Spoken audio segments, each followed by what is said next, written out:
दोस्तों, मैं मयूर Madhvani and so corona बाद की एक कोरोना बात में आपका स्वागत है। कोरोना तो आया, बट देखते हैं वो साथ में और क्या क्या लाया। कोरोना से पहले अपने यहाँ बहुत डाइवर्सिटी थी। कोई इंजीनियर था, कोई प्लम्बर था, कोई रेस्टोरेंट का मैनेजर था। बट कोरोना आने के बाद हर कोई बस एक ही काम कर रहा है, हर 15 मिनट में हाथ धो। ये 2-4 महीनों के बाद आप किसी को भी मिलो ना, तो लोगों के हाथ उनके चेहरे से ज़्यादा चमकने लगे हैं। चलो एक चीज़ आप गेस करके दिखाओ, बताओ लॉकडाउन का अनडाउटेड विनर कौन रहा? मोदी जी? नहीं नहीं, वो तो बेस्ट है ही। सोनू सूद? नहीं नहीं, मैं सुपर हीरो की बात नहीं कर रहा हूँ। बट हाँ, सोनू सूद एंड बाकी एनजीओस इन काफ़ी लोगों ने जो मज़दूरों की हेल्प की है, सबको एक जगह से दूसरी जगह पहुँचाया है एंड रोज़ खाना दिया है, उनको तो सलाम बनता ही है। बट मैं यहाँ पे अनडाउटेड विनर की बात कर रहा हूँ। तो सोचो, लोगों को किसने बचाया? इकोनॉमी को किसने बचाया? अल्कोहल। पहली बार इस देश में ऐसा हुआ है कि बेवड़े लोग गौरवान्वित मतलब प्राउड महसूस कर रहे हैं। मोदी जी को जब पता चलेगा कि उनकी आत्मनिर्भरता की पहल को लोगों ने कितना सीरियसली लिया है, वो तो खुश हो जाएंगे। बाकी चीज़ों में तो छोड़ो, लोगों ने घर पे दारू बनाना शुरू कर दिया है। एंड मुझे जो चीज़ सबसे ज़्यादा अच्छी लगी, that is people move towards laughter. And वो अच्छी बात भी है। अल्टीमेटली आप पानी गर्म कर कर के कितना पियोगे? Ultimately you need laughter and fun in order to come out of this kind of tense situation. सबसे बड़ा मजाक तो चाइना ने किया पाकिस्तान के साथ। पाकिस्तान को अंडरवेयर के मास्क बना के भेजा, बट पाकिस्तान को बुरा नहीं लगा। पाकिस्तान को जब पता चला कि ये तो यूज्ड अंडरवेयर के मास्क बना के भेजा, तब जाके उसको बुरा लगा। चाइना ने नेपाल के साथ भी बहुत अच्छा मजाक किया, उसको ऐसे प्लेन दिए कि जो उड़ ही ना सके। लॉकडाउन में कुछ लोग रोज पीटे। जब सामान लेने गए और सामान मिला, तब पुलिस ने पिटाई की, और जिस दिन सामान नहीं मिला उस दिन बीबी ने पटाई की। देखो, वैक्सीन आने में टाइम लगता है। जब तक वैक्सीन आए तब तक आपको मोरल बढ़ाने के लिए कुछ चाहिए। तो वो मंत्र पूरी दुनिया को इंडिया ने दिया। बोलो कौन सा मंत्र? कोरोना गो, गो कोरोना, कोरोना गो, गो कोरोना। मैं अप्रिशिएट करना चाहूँगा उन लोगों को कि जिन्होंने कोरोना को भी त्योहार बना दिया। बोले तो रोज़ नए नए पकवान बना के खाए। यूट्यूब की तो सारी की सारी रेसिपीज़ देख दी, और जितना 10 साल में नहीं खाया हो उतना 4 महीनों में खा के अपने पेट को तो जैसे मटका बना दिया। लॉकडाउन में लोगों ने इतना व्हाट्सएप किया कि कुछ लोगों की तो नींद में भी उंगलियां ऐसे स्क्रॉल स्क्रॉल स्क्रॉल करती। हमारा दूध वाला जब दूध के लिए पैसे लेने आया और मैंने उससे पूछा, भाई 2 दिन दूध क्यों नहीं दिया, तो वो भी मजाक करने लगा। बोला, सर क्या बोले, आजकल सब गर्म पानी और नींबू जूस पी रहे हैं। मैंने भी गाय को नींबू जूस दिया और उसने पनीर दिया दूध की जगह पे, तो इसलिए नहीं आया। मैंने भी बोल दिया, भाई तू पनीर ही लेके आ, गाय जो भी दे, दूध दे या पनीर दे, मेरे को तो चाहिए। हाँ बोल के चला गया। देखते हैं कल क्या ला रहा है, दूध ला रहा है कि पनीर ला रहा है। सारे पेरेंट्स के बाल इतने बड़े बड़े, बट आप बच्चों के बाल देखो तो उन्होंने एकदम छोटे छोटे कर दिए। बोलो क्यों? पेरेंट्स को ऐसा कि बच्चा सुबह उठता है, उसको ब्रश करके डायरेक्ट चेयर पे बिठा दिया ऑनलाइन क्लास करने के लिए, तो टीचर को पता ही नहीं चलेगा। बच्चे भी पूरे मूड में। एक बच्चे को टीचर ने पूछा कि बेटा बताओ कि कान क्यों होते हैं?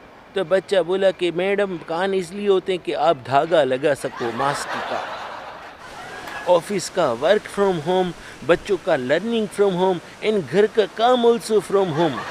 अभी एक बंदा कितनी चीज़ें करेगा फ्रॉम होम, एंड फिर लोग बोलते हैं कि बंदा एब्सेंट माइंडेड है। अभी उस दिन क्या हुआ, बीबी ने बोला कि दूध वाले को फ़ोन करके बोल दो कि कल से दूध की 1 थैली कम देनी है। मैंने हाँ बोल दिया और फिर मैंने फ़ोन भी लगा दिया। बट फिर बाद में जाके मुझे रियलाइज़ हुआ कि मैंने गलती से दूध वाले की जगह पे पेपर वाले को फ़ोन लगा दिया। एंड देखो, लाइफ में क्या होता है कि खाली आप एब्सेंट माइंडेड हो ना तो मज़ा नहीं आता है। मज़ा कब आता है कि जब आप भी एब्सेंट माइंडेड हो एंड सामने वाला भी एब्सेंट माइंडेड हो। वो पेपर वाले ने, मैंने जब बोला ना कि भैया कल से मेरे घर में दूध की एक थैली कम देना, उसने भी हाँ बोल के फ़ोन रख दिया। उसको भी पता नहीं चला क्योंकि वो भी वर्क फ्रॉम होम कर रहा था। तो उसका मुझे वापस फ़ोन आया, बट तब तक मैं मज़े लेने के मूड में आ चुका था। तो जैसे उसने फ़ोन करके बोला कि सर मैं तो पेपर वाला बोल रहा हूँ, तो मैंने बोला भाई तूने गलती से दूध वाले को फ़ोन लगाया है, मैं दूध वाला बोल रहा हूँ। बेचारा कन्फ्यूज़ हो गया और उसने फ़ोन रख दिया। थोड़ी देर के बाद उसका वापस फ़ोन आया, बट मुझको लगा कि भाई गड़बड़ हो जाएगी, तो मैंने फ़ोन नहीं उठाया। बट इवेंचुअली हुआ क्या कि वो जो दूध वाला था वो तो इसी का फ्रेंड था। तो दूसरे दिन दूध वाला आया, मेरा बेल बजाया और मेरे को बोला सर मैं पनीर रख के जा रहा हूँ, और मैंने देखा दूध की थैली थी। बोले सर हम भी तो मज़े ले सकते हैं ना। वर्क फ्रॉम होम में काफ़ी पापाओं ने भी अपने बच्चों को संभाला, और पापाओं को एक चीज़ समझ में आ गई कि पापा मम्मा जैसे बन सकते हैं बट मम्मा नहीं बन सकते। मैं अभी उस दिन जैसे मेरे बच्चे को खिला रहा था, गवार की सब्ज़ी खिला रहा था, तो मैं बोला तुम्हें ये खानी पड़ेगी, और मेरा बच्चा बोले कि मेरे को ये अच्छी नहीं लगती, मैं नहीं खाऊंगा। मैंने बोला और कोई सब्ज़ी नहीं है तेरे को खानी है? वो बोला मैं नहीं खाऊंगा। मैं बोला खानी पड़ेगी। यही चलता रहा। उसके बाद उसकी मम्मा आई और उसकी मम्मा ने बोला बेटा मैं आपको ऐसे खिलाऊंगी आपको पता ही नहीं चलेगा, और मेरा बच्चा सब्जी खा गया। तो फिर मैं बोला मैं भी क्यों नहीं सीख सकता हूँ। मैंने बोला मैं भी सीखता हूँ। दूसरे दिन मेरे बच्चे ने बोला मेरे को बोर्नवीटा का दूध चाहिए पापा। मैंने बोला मैं हल्दी का दूध दूंगा। उसने बोला बोर्नवीटा, मैं बोला हल्दी। मैंने बोला बेटा मैं बोर्नवीटा वाले दूध में ऐसे हल्दी डालूंगा ना आपको पता ही नहीं चलेगा बेटा। उसने बोला ठीक है। मैं बोर्नवीटा दूध में हल्दी डाल के लेके आया। उसने देखा और डायरेक्ट मम्मा के पास, मेरे को कुछ बोला ही नहीं। मम्मा देखो इसमें आपको येलो कलर दिख रहा है कि नहीं दिख रहा है? और पापा बोल रहे थे कि बेटा मैं हल्दी ऐसे डालूंगा कि आपको पता ही नहीं चले। फिर आती है मम्मा और मम्मा बोलती है बेटा मैं आपको ऐसे पिलाऊंगी कि आपको पता ही नहीं चलेगा, और मेरा बच्चा पी गया। पापा के साथ ऐसा क्यों नहीं होता है मुझे समझ में नहीं आता है। चुप। हर कोई बोलता है कि मास्क पहनो, बट मास्क पहनने के बाद यहाँ वहाँ सब जगह पे जो गुदगुदी होती है वो तो कोई बोलता ही नहीं है।